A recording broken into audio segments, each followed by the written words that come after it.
چاہے اہل سنت کی بات کر لیں، مکتب تشیع کی بات کر لیں، یا محمد مدد، یا علی مدد، یا غوث اعظم مدد. تو یہ جو اختلاف ہے اس کی بنیادی وجہ کیا ہے؟ اور آپ کیا سمجھتے ہیں کہ توسل جو ہے وہ اسلام میں جائز ہے؟ چونکہ دوسرا مکتب تو شرک کا فتویٰ لگاتا ہے کہ جس نے یا علی مدد کا شرک، جس نے یا محمد کا شرک، جس نے یا غوث اعظم مدد کا شرک. یہ جو وسیلے کا معاملہ ہے، قرآن کہتا ہے کہ اللہ تعالیٰ کی شایع نشان نہیں کہ وہ کسی بشر سے کلام کرے. ما کان لبشر ان یکلمہ اللہ الا وحیا او من وراء حجاب او یرسل رسولا فیوحی باذنہ ما یشاء انہ علی حکیم وکذلک اوحینا الیک روحا من امرنا ما کنت تدری ما الکتاب ولا الایمان. یہ قرآن کریم کے الفاظ ہیں بطور نص کہ اللہ کی شان کے لائق ہی نہیں کہ کسی کے ساتھ وہ بات کرے براہ راست. سب سے پہلے اس نے خود خدا ہو کر وہ ذریعہ اور وسیلہ استعمال فرمایا، اسے وحی کہا جاتا ہے. سکرپٹڈ جھوٹ، جی اسکرپٹڈ جھوٹ، یہ سکرپٹڈ جھوٹ ہیں، سمجھا گیا؟ بالکل. اب سکرپٹڈ جھوٹوں کو منظر عام پر لا کر امت کے اندر یہ انتشار پھیلانا اور ان کو گمراہ کرنا اور ان کو قرآن سے دور کرنا.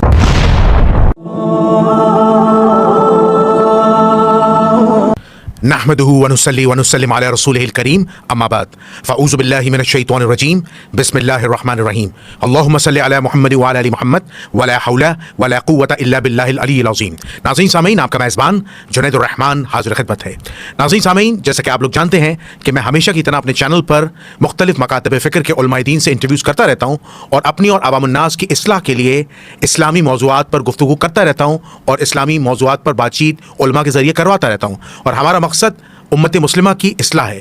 تو آج اسی سلسلے کو آگے بڑھاتے ہوئے میں ایک نیا پروگرام کرنے جا رہا ہوں جو انتہائی اہم موضوع ہے. وہ اہم اس لیے ہے کہ آج ہم امت کے جو پیچیدہ مسائل ہیں، جو امت کے آپس میں فرقوں کے اختلافات ہیں، مسالک کے اختلافات ہیں، عقائد کے اختلافات ہیں، فروغی مسائل کے اختلافات ہیں، تو انشاءاللہ آج اسے ہم مختصر ڈسکس کریں گے. تو میں نے اپنے پروگرام میں جس شخصیت کو دعوت دی ہے وہ کسی تعریف کے محتاج نہیں ہے. ایک نامور علمی شخصیت ہیں، ایک نامور محقق ہیں. ان کے بارے میں آپ کو بتاتا چلوں، انہوں نے حال ہی میں 2 ایسی کتابیں لکھی ہیں اور وہ کتابیں میں سمجھتا ہوں پاکستان میں ایٹم بم کے طور پر پھٹی ہیں، اور اس کتاب کی وجہ سے اس وقت علماء کے اندر جو ہے وہ سمجھ لیں ان کے سرکل کے اندر جو ہے وہ کتاب ایسی گردش کر رہی ہے کہ کانوں سے میں کہتا ہوں دھوئیں چھوڑ گئے. اتنی اچھی اور بہترین تحقیق ہے. میں نام لیے بغیر نہیں رہوں گا. میرے سامنے جو علمی شخصیت بیٹھی ہے ڈاکٹر صداقت علی فریدی صاحب. السلام علیکم. بسم اللہ. خیریت سے آپ؟ جی الحمدللہ. ویلکم ٹو آور شو کہ آپ نے ہمارے اس پروگرام میں شرکت فرمائی. تو ڈاکٹر صاحب، میں وقت کو ضائع کیے بغیر، جو کہ آج کا ہمارا موضوع ہے اختلاف امت اور صراط مستقیم، تو امت کا ایک پیچیدہ ایک مسئلہ ہے. میں توحید کے حوالے سے بات کروں گا. ہمارے یہاں اکثر، خاص طور پر میں اہل سنت مکتبہ تشیع کی بات کروں گا، ان کے درمیان عقیدے کے معاملے میں اور خاص طور پر توسل کے معاملے میں اگر ہم عقیدہ توحید کی بات کریں اختلاف رہا ہے. اور وہ اختلاف کیا ہے کہ ایک مکتب جو ہے وہ یہ کہتا ہے کہ جب قرآن مجید میں واضح لکھا ہے ایاک نعبد و ایاک نستعین، اے اللہ ہم تیری عبادت کرتے ہیں اور تجھ سے مدد مانگتے ہیں، تو اس مکتب کا کہنا یہ کہ مدد صرف اللہ سے، مناجات صرف اللہ سے، دعا صرف اللہ سے. لیکن جو دوسرا مکتب ہے، چاہے اہل سنت ہو یا مکتبہ تشیع ہو، وہ یہ کہتا ہے کہ اللہ کی مدد تو ہے ہی ہے، لیکن ساتھ ساتھ اللہ کے ولیوں کی بھی مدد ہے. یعنی وہ توسل کے قائل ہیں، وسیلے کے قائل ہیں، جس میں وہ مشہور و معروف جو القابات ہیں جس سے وہ پکارتے ہیں، چاہے اہل سنت کی بات کر لیں، مکتبہ تشیع کی بات کر لیں، یا محمد مدد، یا علی مدد، یا غوث اعظم مدد. تو یہ جو اختلاف ہے اس کی بنیادی وجہ کیا ہے؟ اور آپ کیا سمجھتے ہیں کہ توسل جو ہے وہ اسلام میں جائز ہے؟ چونکہ دوسرا مکتب تو شرک کا فتویٰ لگاتا ہے کہ جس نے یا علی مدد کا شرک، جس نے یا محمد کا شرک، جس نے یا غوث اعظم مدد کا شرک. یہ بہرحال ماجرا کیا ہے، ذرا عوام الناس کو بتائیے. بسم اللہ الرحمن الرحیم. انتہائی شکریہ جنید بھائی. گزارش یہ ہے کہ جہاں تک مجھے اللہ نے توفیق بخشی ہے، میرے نزدیک توحید مذہب نہیں ہے. ٹھیک ہے. توحید انسانیت کی مجبوری ہے، محض عقیدہ نہیں، ایک نظام ہے. ٹھیک. اگر توحید باری تعالیٰ کو اہل علم نظام کی حیثیت میں قبول کریں اور اپنائیں تو میں پورے یقین سے کہتا ہوں کہ کبھی نہ کوئی اختلاف ہوگا، نہ کوئی افتراق ہوگا، نہ کوئی فرقہ ہوگا، اور نہ کوئی جائز ناجائز کی لڑائی ہوگی. توحید کو ہم نے مانا ہی نہیں ہے. ٹھیک. توحید کا پہلا تقاضا جب ہم نے لا الہ الا اللہ کہا اور پھر محمد رسول اللہ صلی اللہ علیہ وسلم کہا، تو اس کا پہلا تقاضا یہ ہے کہ اب تم عام انسانیت کے تصور سے اوپر آ گئے ہو، ایک مقام تمہیں مل گیا ہے، تو آپ کا ٹائٹل جو ہے وہ بن گیا ہے صاحبان ایمان.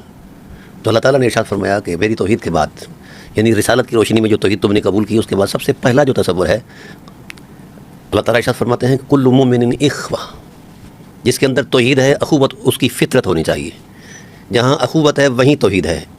جہاں اخوت نہیں وہاں توحید نہیں ہے. وہ شیطانی توحید تو ہو سکتی ہے, رحمانی توحید نہیں ہو سکتی. ٹھیک. اب اس اخوت کو برقرار رکھنے کے لیے بھی ایک آئینی پیکج دیا گیا, یا ایھا الذین آمنوا لا یسخر قوم من قوم. یعنی جو چیز اخوت کو توڑ سکتی تھی, جو دوائیات, اس پر بین کر دیا گیا کہ تم کسی کی شخصیت کے ساتھ مذاق بھی نہیں کر سکتے جس کو وہ پسند نہ کرتا ہو. تو جو عزت نفس کا تقدس اس انداز میں جو دین بیان کرے وہ اسلام ہی ہو سکتا ہے, اور وہ خالق فطرت ہی ہو سکتا ہے جس نے ایسی روشنی عطا فرمائی ہے. تو توحید کو اگر یہ لوگ مانتے ہوتے تو کبھی یہ اخوت کا نہ توڑتے, مطلب دائرہ. جب آپ نے آگے بات کی, یہ ہے مولویانہ باتیں اور مذہبی باتیں ہیں. مذہبوں کا قد بہت چھوٹا ہے توحید باری تعالیٰ کی حرمت سے. جہاں تک انہوں نے حجروں میں بیٹھ کر یہ تراش خراش کی ہے نا, یہ فطرت کے بھی خلاف ہے اور مشیت الہی کے بھی خلاف ہے. یہ جو وسیلے کا معاملہ ہے, قرآن کہتا ہے کہ اللہ تعالیٰ کی شایع نشان نہیں کہ وہ کسی بشر سے کلام کرے. ما کان لبشر ان یکلمہ اللہ الا وحیا او من وراء حجاب او یرسل رسولا فیوحی باذنہ ما یشاء انہ علی حکیم وکذالک اوحینا الیک روحا من امرنا ما کنت تدری ما الکتاب ولا الایمان. یہ قرآن کریم کے الفاظ ہیں بطور نص کہ اللہ کی شان کے لائق ہی نہیں کہ کسی کے ساتھ وہ بات کرے براہ راست. سب سے پہلے اس نے خود خدا ہو کر وہ ذریعہ اور وسیلہ استعمال فرمایا جسے وحی کہا جاتا ہے. وہی کہا جاتا ہے. ٹھیک. بالکل صحیح. پھر اللہ تعالیٰ نے انبیاء علیہ السلام کا تصور دیا, اور یور سے رسول انہ علی حکیم. یہ اس کی علم کی الوہیت, الوف مندی ہے, اور پھر حکمت کی وہ انتہا ہے.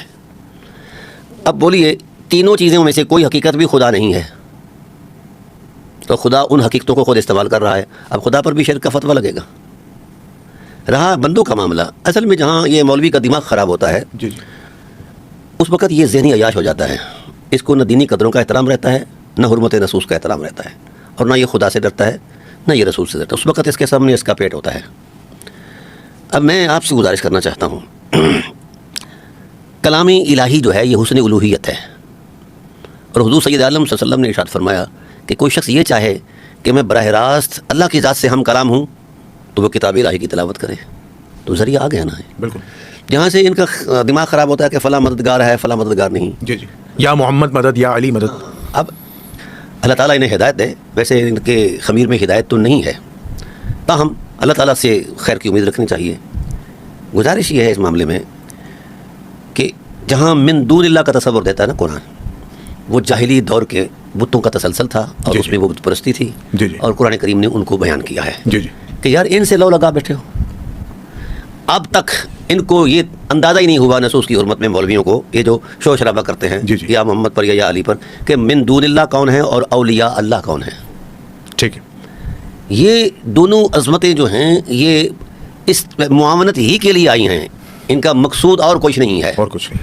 یہ معاونت کر کے انسان کی اخلاقی, روحانی, علمی, ذہنی قواعد فطرت کے اندر نور رکھتے ہیں, اور نظر سے القاء کرتے ہیں, تعلیمات دیتے ہیں, اور پھر اسوہ, خاص کر انبیاء علیہ السلام تو اسوہ کاملہ کا تقدس رکھتے ہیں, اور سید المرسلین تو پھر سبحان اللہ. قرآن کریم نے کہا وما آتاکم الرسول فخذوہ, رسول جو بھی عطا کر دیں. بے شک. یہ شرک نہیں ہے. شرک ہو نہیں سکتا. نہیں, شرک ہے. ہاں, اس لحاظ سے ہے. اس لحاظ سے ہے نا. جی جی, دینے والا تو خدا ہے, دینے والی ذات اللہ کی. ٹھیک ہے نا جی. بے شک. تو وما آتاکم الرسول فخذوہ وما نہاکم عنہ فانتہوا, یہ اتھارٹی دے دی. جی جی. پھر یہاں تک ارشاد فرما دیا کہ من یطع الرسول فقد اطاع اللہ, جس نے رسول کی اطاعت کی اس نے اللہ کی اطاعت کی. اچھا, پھر بہت ساری چیزیں ایسی ہیں, بہت سارے حقائق ایسے ہیں, اور اصل میں یہ کہتا ہے کہ جب حاسد حسد کرتا ہے نا جی کسی نعمت کے حوالے سے, وہ اس کے پاس نعمت نہیں ہوتی. جی جی. یہ جو اس وقت یہ جوڑ توڑ کر رہے ہیں نا, نہ ان کے پاس اولیاء کا فیضان ہے, نہ انبیاء کا فیضان ہے. تو یہ حسد کر رہے ہیں, یہ حسد کر رہے ہیں. تو کوئی منظرنامہ کائنات کا ایسا نہیں خدا کی طرف سے یا بندوں کی طرف سے جس میں وسیلہ کا تصور رہا ہو. ٹھیک ہے نا. تو وسیلہ وہ مضبوط بنیاد ہے, وہ مضبوط تصور دین ہے, جس سے خدا اور بندے کے درمیان ایک رابطہ پیدا ہوتا ہے. نماز ہے نا جی, اقیموا الصلاۃ, بالکل صحیح, ادا کرو جی. کیسے کریں, کوئی کمیت اور کفیت کا اندازہ کہیں نہیں نصوص کے اندر. تو رسول وسیلہ بنے, یہ آداب بندگی ہیں. بے شک. یہ حرمت بندگی ہے. یہ قبولیت کا ہے. بالکل صحیح. اچھا, یہاں پر ایک سوال پیدا ہوتا ہے جو مکتبہ اسلاف ہیں. چلے ہم بات انجینئر صاحب کی بھی کر لیتے ہیں. وہ بھی یہ کہتے ہیں کہ بات یہ ہے کہ ہم ظاہری توسل کے تو قائل ہیں کہ مومن دوسرے مومن کی مدد کر سکتا ہے, ایک زندہ انسان دوسرے زندہ انسان کی مدد کر سکتا ہے, لیکن جو شخصیت دنیا سے چلی گئی ہے, یہ کیسے ہم مان لیں کہ وہ شخصیت جو ہے جو دنیا سے پردہ فرما گئی ہے, جس کا انتقال ہو گیا ہے, وہ بزرگ شخصیت دوبارہ سے اٹھ کر آئے اور ایک زندہ شخصیت کی مدد کرے؟ تو یہ جائز نہیں ہے. گزارش یہ ہے, آپ نے سورج کو طلوع ہوتے دیکھا اس کے مطلب پر؟ ہر روزانہ دیکھتے ہیں. جی جی، مشرق سے طلوع ہوتا ہے، مغرب میں غروب ہوتا ہے. تو جب تک اپنے مطلب پر سورج کا وہ جرم مخصوص جس کو ٹکی کہتے ہیں جی جی، ٹکی، وہ ظاہر نہ ہو تو روشنی ہوتی ہے. جی، دن کا آغاز نہیں ہو سکتا. نہیں ہو سکتا. نہیں ہو سکتا. اگر وہ پس پردہ چلا جائے، رات کی آغوش میں چلا جائے، رات ہی رہے گی. رات ہی رہے گی نا جی، یہ قانون ہے نا. جی جی. حیرت ہے، سورج طلوع بھی کر آئے اور اس کی اٹھان بھی آ جائے، ضحیٰ کے وقت پر آ جائے، نصف النہار کے وقت آ جائے، تو وہ اس کے مؤثرات بھی موجود ہیں، اس کی روشنی بھی موجود ہے. جی جی. ہے نا ایسا؟ جی جی، بے شک. اچھا، کبھی ایسا ہوا کہ سورج طلوع نہیں ہوا اور روشنی ہو؟ پاسبل ہی نہیں ہے. نہیں نا. جی جی. اب اگر نصف النہار پر ہے یا ضحیٰ کے وقت پر ہے یا آگے بڑھ گیا ہے، اس کے درمیان میں بادل کا ٹکڑا آ جائے تو اس کے مؤثرات رکتے ہیں؟ نہیں نا رکتے. صحیح بات. تو بھائی یہ سورج جو قدمین مصطفیٰ کے بو سے لے کر وجود پاتا ہے، سبحان اللہ، تو یہ اگر اپنے مؤثرات پس پردہ بھی دے رہا ہے تو سید المرسلین کا غوث رحمت الہی میں چلے جانا، یہ ان کی موت کا ٹائٹل، یہ فلاں فلاں فلاں فلاں، نہیں سمجھے؟ جی جی، بالکل صحیح. ٹھیک ہے نا. یہ کیسے ہو سکتا ہے؟ بالکل صحیح. اس وقت بھی اگر کائنات کے اندر کوئی موبلائزیشن ہے، جی جی. میرا طرز فکر نہیں ہے، نبوت کی وہ رانائیاں ہیں بے شک. جو میرے ایمان کو، میری روح کو، میرے کردار کو تازہ کیے ہوئے ہیں. سبحان اللہ. رسول اللہ صلی اللہ علیہ وآلہ وسلم کے والدین کریمین کی حرمت پر میں نے 2700 صفحے کی کتاب لکھی. جی جی. عصمت والدین مصطفیٰ، اس بے کی 2 شک. جلدیں چھپ چکی ہیں بے شک. اور ایک چھپنے والی ہے. بے شک. اس دوران چونکہ ہمارے مکتب کے اندر جو تفسیری اثاثہ ہے وہ خلاف ہے. ٹھیک. اب اس دوران جس وقت میں سلیکٹ اسٹڈی پر جاتا ہوں، دیکھتا ہوں تفسیری اثاثے میں، اس میں وہ ساری چیزیں ہیں جو ناقابل بیان ہیں. جی جی. ٹھیک ہے نا. آیت اور آیت توبہ 113 نمبر آیت، بالکل. یہ 5 مرتبہ رسول اللہ کی ماں کو کافر بنانے کے لیے نازل کی مانی گئی ہے. استغفر اللہ. جی ہاں. استغفر اللہ. آپ کی حدیث کے ذخیرے میں یہ چیزیں موجود ہیں. الحمدللہ ہم نے یہ ساری چیزیں واش کر دی ہیں. ماشاء اللہ ماشاء اللہ. اچھا، اتفاق یہ ہوا کہ مجھے سنی ہونے کے لیے ان پر بلینڈلی فیس کرنا ضروری تھا، ورنہ میں سنی نہیں تھا. بالکل صحیح. پھر میں کتاب لکھ رہا تھا، اگر کتاب میں وہی چیز لکھتا تو پھر میں بھی اسی کھاتے میں تھا. بالکل صحیح. اب صورت حال یہ بنی کہ میں رات کا 2:30-3 کا ٹائم تھا، غضب کی سردیاں تھیں، تو میرے دل میں ایک طوفان آیا کہ پروردگار عالم، میں اس ماں کی حرمت کو لکھ رہا ہوں جس پر ممتاعیت بھی جا کر معراج پذیر ہوتی ہے. سبحان اللہ. ٹھیک ہے. علم یہ کہہ رہا ہے، علماء یہ کہہ رہے ہیں، اور میرا ایمان جو ہے وہ تو جانتا ہے. اللہ. یہاں ایک میرے منہ سے غیر پارلیمانی لفظ نکل گیا ناز کے اندر یا نیاز کے اندر. میں نے کہا اللہ تیری شان ہے نا، بے شک. عیسیٰ کی ماں کی حرمت میں بولیں تو پوری صورتیں، سبحان اللہ. اور یہ تو سید المرسلین کی ماں ہے. بالکل. ادھر گنجائش نہیں بنی. بالکل صحیح. بالکل تو صحیح. یہ غیر پارلیمانی لفظ تھا. بالکل. اس پر مجھے تھوڑا سا نا درد آ گیا، رونے لگ گیا. میں وہاں سے اٹھ کر نا صوفے پر جا کر بیٹھ گیا. جی جی. اب میں معاملت کی بات کرتا ہوں. ان کو کیا پتا، ان کی تو یہ اندر سے بھی اندھے ہیں اور باہر سے بھی اندھے ہیں. یہ بیچارے روایت پرست ہیں، ان کو عرفان کا پتہ ہی نہیں ہے. بالکل صحیح. میں وہاں بیٹھ گیا تو میں نے دربار رسالت میں استغاثہ کر دیا. بالکل صحیح. کہ یا رسول اللہ، ہم آپ کی اس عظمت کے لیے ہم نے مولویوں سے مناظرے کیے، لڑائیاں کی. بالکل.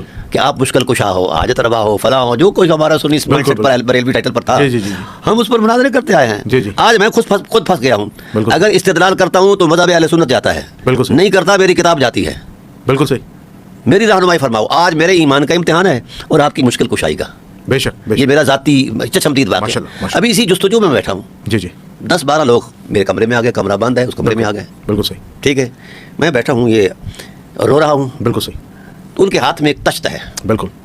ہاتھ میں لے کر بیٹھا ہوں. آئے ہیں وہ، اس کے اوپر اندر کچھ چیز رکھی ہے، اوپر سفید رومال ہے. بے شک. میں سمجھاؤں کہ ہماری کسی مسجد میں نا یہ صبح ہو گئی ہے، یہ کول شریف کے ختم کے وہ چنے ونے ہیں. بالکل صحیح. تو میں نے ان سے الجھ کر کہا کہ یار میرا اس وقت موڈ نہیں ہے ختم پڑھنے کا، بالکل صحیح. ڈسٹرب ہوں، فیڈ اپ ہوں، یہ رکھ دو، پھر جب وقت ملے گا پڑھ دوں گا. بالکل صحیح. جی. تو ان میں سے ایک شخص بولے، بڑی قداور شخصیت، مجھے نہیں پتا وہ کون تھے. جی جی. خبرو تھے، منحنی وجود، اور یہ سرخ گال، سفید ریش، پتلا وجود.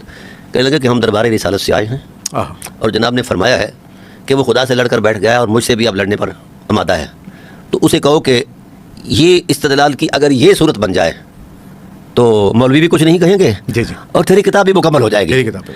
اب ہوا یہ کہ میں نے کہا کہ وہ اسی وقت میرے چیز میں وہ چیزیں آ گئیں. میں نے کہا جی آپ مجھے کیسے پتا چلا کہ آپ کہاں سے آئے ہیں؟ کہنے لگے ہم دربار رسالت سے آئے ہیں، یہ رومال اٹھاؤ. رسول اللہ نے نبوت کا امامہ بھیجا ہے بطور نشانی. اللہ اکبر. مجھے یہ بتایا جائے. اب میں اس ذاتی مشاہدے کو ایک مولوی کے کہنے پر کیسے جھٹلاؤں؟ ہائے ہائے. بالکل صحیح بات. تو ان کو یہ چیزیں حاصل ہی نہیں. تو یہ حسد کی آگ میں جل کر کہتے ہیں کہ کچھ نہیں ہے. کچھ نہیں ہے. تو بھائی یہ چیزیں ان کے اندر ہیں. جی جی. وہی مانتے ہیں جن کے اندر لطافت ہے. تو جن کے اندر خباثت ہے تو وہ چاند ٹوٹتا ہوا دیکھ کر بھی کہتے ہیں ھذا سحر مبین. نبوت بھی موجود، نبی بھی موجود، قرآن بھی موجود، جبرائیل بھی موجود، خدا بھی موجود. شک صدر ہوا، شک قمر ہوا. بالکل ہوا. تو کیا کہا انہوں نے؟ ان ھذا الا سحر مبین. بالکل صحیح. اب حضور نے اعلان نبوت فرمایا تو انہوں نے چیلنج کر دیا انک لمجنون، یہ تو پاگل ہے.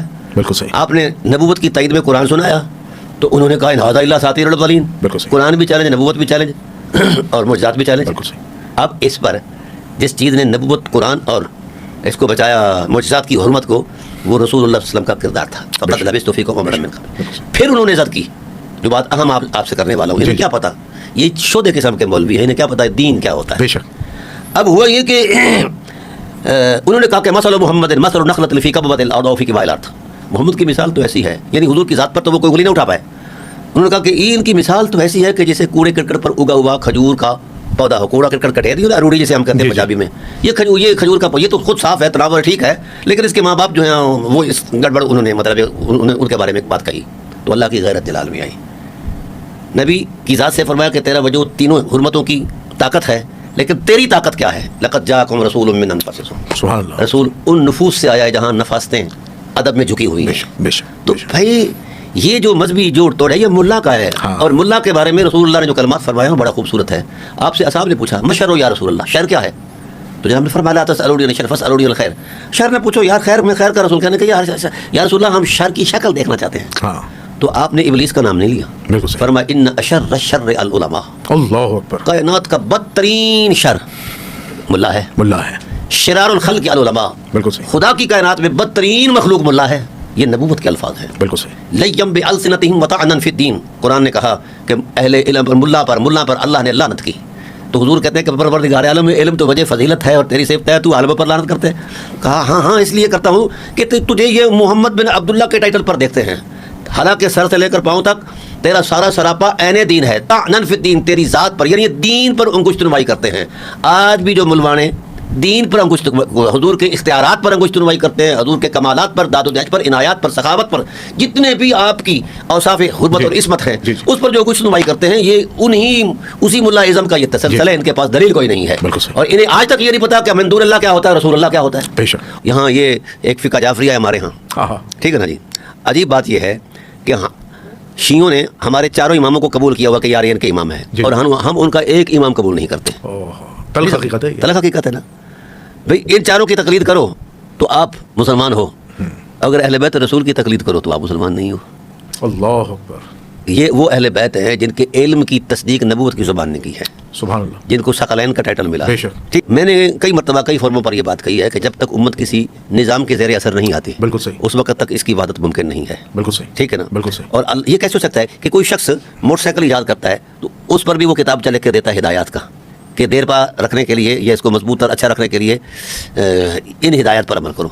تو چھوٹی سی مشینری ایجاد کرنے والا بھی ہدایات کا کتابچہ دیتا ہے. تو جس نے کائنات کو خلق فرمایا ہے اس نے کوئی کتاب نہیں دی. بالکل دی ہے. بالکل صحیح. اچھا ڈاکٹر صاحب, ایک بڑا اہم سوال ہے. آپ کی ایک بڑی مشہور و معروف کتاب ہے جس سے میں سمجھتا ہوں کہ پاکستان کے ہر گھر میں آگ لگ گئی ہے, مولوی ہل گئے ہیں, پکڑیاں آپ نے اچھال دی ہیں, کہ آپ نے کہا کہ ایک خاص جو مکتب ہے وہ عبداللہ ابن سبا کی پیداوار ہے. تو اس پر ذرا نظر ثانی کریں, ایسا کیوں کہا آپ نے؟ گزارش یہ ہے کہ تشیع کا جو فطری مزاج ہے, امام ذہبی فرماتے اما التشیع حب علی و بغض النواسب و ان یتخذہ مولاہ علما و عملا. ٹھیک ہے. تشیع کیا ہے؟ علی سے ٹوٹ کر پیار کرنا. تشیع کیا ہے؟ علی سے نفرت کرنے والوں سے نفرت کرنا. تشیع کیا ہے؟ علی کی ولایت کو ایمان بنانا اور علی کی ولایت کے زیر اثر چلنا, عملاً بھی اور علماً بھی, یعنی اعتقاداً بھی اور عملاً بھی. یہ اب یہ وہ تشیع جس کو ڈیفائن کر رہا ہے اہل سنت کا ایک محقق امام ذہبی. بالکل صحیح. ٹھیک ہے. اب اسی لفظ کو ہمارے اہل سنت کے لوگ دیکھیں کہ کیا اس میں سے کون سی ایسی چیز ہے جو خلاف فطرت ہے اور خلاف روح اسلام ہے اور خلاف قرآن ہے اور خلاف نبوت ہے. اگر ایمان کی نظر سے دیکھو تو یہی روح ایمان ہے. علی کی محبت معیار ایمان. بے شک. علی سے نفرت سنت رسول اور سنت خدا, اور علی کو مولا کہنا محض خیال نہیں ہے. بالکل. علی الہی نظام کا نمائندہ ہے. بے شک بے شک. علی اللہ کا اعتماد ہے, علی رسول اللہ کا اعتماد ہے. یہ ہے اصل تشیع. بے شک. اس سے جو اوپر چلا جاتا ہے نا وہ تشیع نہیں ہے. تشیع نہیں ہے, وہ دوسرا ہے. وہ آغا خامنہی فرماتے ہیں وہ ایرانی شیعہ نہیں, وہ برطانوی شیعہ ہے. اچھا, جو علی کی محبت میں ڈوبا ہوا ہو لیکن ابو بکر, عمر, عثمان اور امی عائشہ کی توہین کرے, تکفیر کرے, ان کو گالی دے, ایسے شیعوں کے بارے میں آپ کی کیا رائے ہے؟ وہ شیعہ نہیں ہے. شیعہ نہیں ہے. شیعہ صحابہ کی تکفیر نہیں کرتا. نہ حلالی شیعہ کبھی نہیں کرے گا. بالکل صحیح. ٹھیک ہے. میرا بڑے سارے شیعہ علماء کے ساتھ تعلق, جی جی, اور عوام کے جو پڑھے لکھے لوگ ہیں, جی جی, ان کے ساتھ تعلق, مل بیٹھنا ہے, میں حلفاً یہ بات جی جی کرتا ہوں کہ میں نے ان کی زبان سے کبھی ایک حرف جو ہے نا ایسا نہیں سنا. بالکل صحیح. البتہ ان کی ترجیحات میں، اعتقادی نظری ترجیحات میں مولا کائنات ہیں، تو مولا کائنات صرف ان کی ترجیحات نہیں ہیں، خدا ذوالجلال کی ترجیحات ہے، بالکل صحیح. اور رسول اللہ صلی اللہ علیہ وسلم کی ترجیحات ہے. قبلہ اس میں ایک چیز اور ایڈ کر دیجیے گا کہ اگر کوئی شیعہ ریپرزینٹیٹو بن کر سنی علماؤں کو چیلنج کرے، سوشل میڈیا پہ آگ لگا دے کہ آؤ مجھ سے مناظرہ کرو اور السابقون الاولون ابو بکر اور عمر رضی اللہ تعالیٰ کا اسلام ثابت کرو، وہ دراصل اہل بیت کی توہین کرتا ہے، اللہ اکبر، ان کے اعتماد کی توہین کرتا ہے، اور ان کے اس صبح کو آگ لگاتا ہے. اللہ، وہ شیعہ نہیں ہے. وہ شیعہ نہیں، اس کا مختصر جواب یہ ہے. بالکل صحیح، بالکل شیعت کا مزاج اتنا حرمت مآب ہے، اور اسی لیے تو مولانا احمد رضا خان بریلوی رحمۃ اللہ تعالی فرمایا کہ شیعہ اولا ہم ہیں. شاہ عبدالعزیز محدث دہلوی فرمایا کہ شیعہ اولا ہم ہیں، اور بھی بڑے سارے ہمارے اہل سنت نے کہا. ٹھیک ہے نا جی. تو یہ تشیع صرف مذہب نہیں ہے، تشیع فطرت کی وہ حرمت ہے، اگر فطرت میں رہے، جی، اپنے خمیر میں رہے جو فطرت. اچھا، تشیع پر تو یہ بات آ گئی، میں سوال پر سوال کرتا ہوں. تشیع پر تو یہ بات آ گئی کہ جو اوور کرے ہو گیا، جو دائرہ ہے یعنی اس ڈومین سے نکل گیا، وہ دوسری طرف چلا گیا. تسنن کون سے یہ دودھ کے دھلے ہوئے ہیں. اگر صحابہ کی توہین کفر ہے تو ثقلین کی توہین کیسا ایمان ہے؟ بالکل صحیح بات ہے. آج تک سنیت کی تاریخ میں کوئی شخص بتا دے، پوری تاریخ میں، میری تو کتاب آئی ہوئی ہے من سب علی فہو کافر، ٹھیک ہے، سنیت کی تاریخ میں بتا دے کہ کسی نے اس طرح کا رد عمل دیا ہو جس نے توہین اہل بیت کی ہے. کسی نے رد عمل نہیں دیا، کسی نے رد عمل نہیں. حالانکہ وہ شخص 3 مرتبہ کافر ہے جو حرم نبوت کی تقدس مآب حرمت کو پامال کرتا ہے، اللہ، اور وہ قرآن کریم کی روشن آیات میں ان کا کفر ہے. بالکل. میں ایک چھوٹی سی مثال پیش جی کرتا ہوں. جی جی، کاشانہ نبوت کے اندر ازواج مطہرات ہے نا جی، بالکل صحیح. اس کاشانہ کی جو 4 دیواری، اس کے حرم کی حرمت اتنی بلند ہے کہ اللہ تعالیٰ نے حضرت ابوبکر صدیق جیسے اکابر، عمر فاروق جیسے بڑی بڑی شخصیات جیسے لوگوں کو کہا یا ایھا الذین آمنوا لا تدخلوا بیوت النبی، تم بے تکلفی سے بیت نبوت میں نہیں داخل ہو سکتے، الا ان یؤذن لکم، ہاں رسول تمہیں بلائیں کھانے پینے پر تو پھر آؤ. فاذا طعمتم فانتشروا، جب وقت تم کھانا کھا چکو فوراً منتشر ہو جاؤ. ولا مستأنسین لحدیث، یہ حرم نبوت ہے، گپ شپ کا مقام نہیں. اب صحابہ نے کیا گپیں لگانی تھی؟ حضور سے کوئی مسئلہ پوچھنا تھا نا، اس پر بھی بیان ہے، یہ حرم نبوت ہے.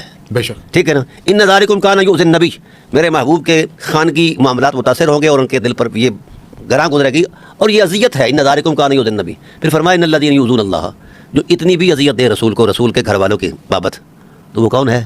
لعنہم اللہ فی الدنیا والآخرہ، وہ دونوں جہان میں لعنتی ہے. بے شک، یہ نسبت نکاحی کا تقدس رکھنے والیاں ہیں. بے شک. اگر ان کا یہ احترام ہے تو جو ذات بذائے رسول ہے، اور پھر میں ان کا مواخذہ پیش کر رہا ہوں، یہ ظالم ہیں مولوی، بے شک ظالم، اور بے شرم بھی ساتھ ہیں. بے شک. قرآن کہتا ہے کہ یا ایھا النبی قل لازواجک و بناتک و نساء المؤمنین یدنین علیہن من جلابیبہن. جس وقت ہجرت کر کے حضور تشریف لائے نا جی، تو آپ صلی اللہ علیہ وآلہ وسلم نے ان کی تبلیغ شروع کی. جس طرح آپ کا منصب تھا تو وہاں یہودی ملوانے رہتے تھے. یہ اصل میں یہ مولوی جو آج اس طرح کی باتیں کر رہے ہیں نا، وہ یہودیت کا تسلسل ہے، صہیونیت ہے، سنی نہیں ہے یہ، بے شک، یا یہ شیعہ نہیں ہے. بے شک. جو اس طرح کی اتری باتیں کرتے ہیں غلط غلیظ، یہ صہیونیت ہے، یہ یہودیت کا دوسرا تسلسل ہے. بے شک. اب کیا کرتے ہیں یہودی؟ یہ جو غنڈہ گرد قسم کے لوگ ہیں ان کو چراہوں میں بٹھاتے. یہ مولوی، بالکل مولوی کیوں شر ہے؟ اس کی نیچر میں شر ہے. بے شک. ملا کے دین میں نہ کبھی خیر تھی، نہ ہے، نہ ہو سکتی ہے. بے شک، بے شک. اچھا، اب مخدرات حرم نبوت جب باہر نکلتی کسی ضرورت کے لیے تو ان کو وہ تاڑتے گندی نظروں سے. بالکل صحیح. تو جناب عمر جو ہے وہ کھول گئے، دربار کے ساتھ پہنچ گئے، یا رسول اللہ، یہ رسول اللہ کے حرم کی عظمتیں ہیں، خدا سے کہو کہ ان کو حکم دے کے پردہ کریں. بے شک. تو اللہ تعالیٰ نے آیت نازل فرمائی. بے شک. اب پھر وہ بھی نہیں باز ہٹے، پردوں کے اندر بھی وہ جھانکتے گندی نظروں سے. تو اللہ تعالیٰ نے فرمایا میرے حبیب لا لم ينتهِ المنافقون والمرجفون في المدینہ لنغرینک بہم. جڑا بڑا حساس معاملہ آ رہا ہے، لنغرینک بہم ثم لا يجاورونک فی الا قلیلا ملعونین. میرے حبیب اگر یہ بات نہیں آتے منافق، گویا حرم نبوت کی کسی بھی ذات پر میلی نظر سے بولنے سے بندہ منافق ہو جاتا ہے. یہ قرآن کا فیصلہ ہے. بالکل صحیح. اگلی بات، یہ وہ نسبت ہے جو نسبت نکاحی ہے، طلاق بھی ہو سکتی ہے. بالکل صحیح. بیٹیوں کو طلاق تو نہیں ہوتی. ٹھیک ہے. ٹھیک ہے نا جی. اب کہا کہ جناب یہ منافق ہیں اگر بات نہیں آتے تو کیا ہے؟ ملعونین، یہ بڑا جملہ بالکل سخت ہے. وہ ملعون بھی ہے جو نظر کو میلا کر کے حرم نبوت کی مخدرات کی طرف تکتا ہے. وہ ازواج مطہرات ہیں. اینما ثقفوا، یہ ملعون جہاں کہیں پائے جائیں، اخذوا، گرفتار کر لیے جائیں. بالکل صحیح. قتلوا تقتیلا، ان کے ٹوٹے کر دیے جائیں. اللہ اکبر. تو جب ازواج رسول کی یہ شان ہے تو بنات رسول جو جگر کا حصہ ہے، جو اتنی ذات ہیں کہ رسول 9 ماہ تک ان کے دروازے پر آ کر آیت پڑھتے رہے انما یرید اللہ لیذھب عنکم الرجس. 13,500 نماز بنتی ہے اس ٹائم پیریڈ میں. تو 13,500 مرتبہ جہاں رسالت کھڑے ہو کر ان کی تقریم میں یہ آیت پڑھتے رہے ہیں وہ چھوٹا مرتبہ ہے. جو اس پر بھی کوئی ایسی نگاہ یا غلیظ زبان, تو نگاہوں کا اتنا نہیں ہوتا معاملہ, ٹھیک ہے نا, وہ تو نیت میں ہوتا ہے نا. تو زبان کا جو زخم ہوتا ہے وہ تو تلوار سے بھی زیادہ گہرا ہوتا ہے. تو جو زبان سے ان نفوس قدسیہ کی توہین کرتے رہے بنو امیہ, کیا آج تک ہمارے ملا نے اس کی تکفیر کی ہے؟ کبھی نہیں کی. اور میں نے کتاب میں بھی بات لکھی, اعلیٰ حضرت علیہ رحمۃ فرماتے ہیں جو شیخین کو برا بھلا کہے وہ کافر ہے, جو اس کو کافر نہیں کہتا وہ بھی کافر ہے. تو میں نے آلٹرنیٹ, میں نے کہا جی ٹھیک ہے, کیوں اس نے دینی حرمت کو پامال کیا؟ آگے بڑھو اعلیٰ حضرت, آگے بڑھو. جو ثقلین کو برا بھلا کہے وہ کافر ہے, بے شک جو اس کو کافر نہیں کہتا وہ 3 مرتبہ کافر ہے. زبردست.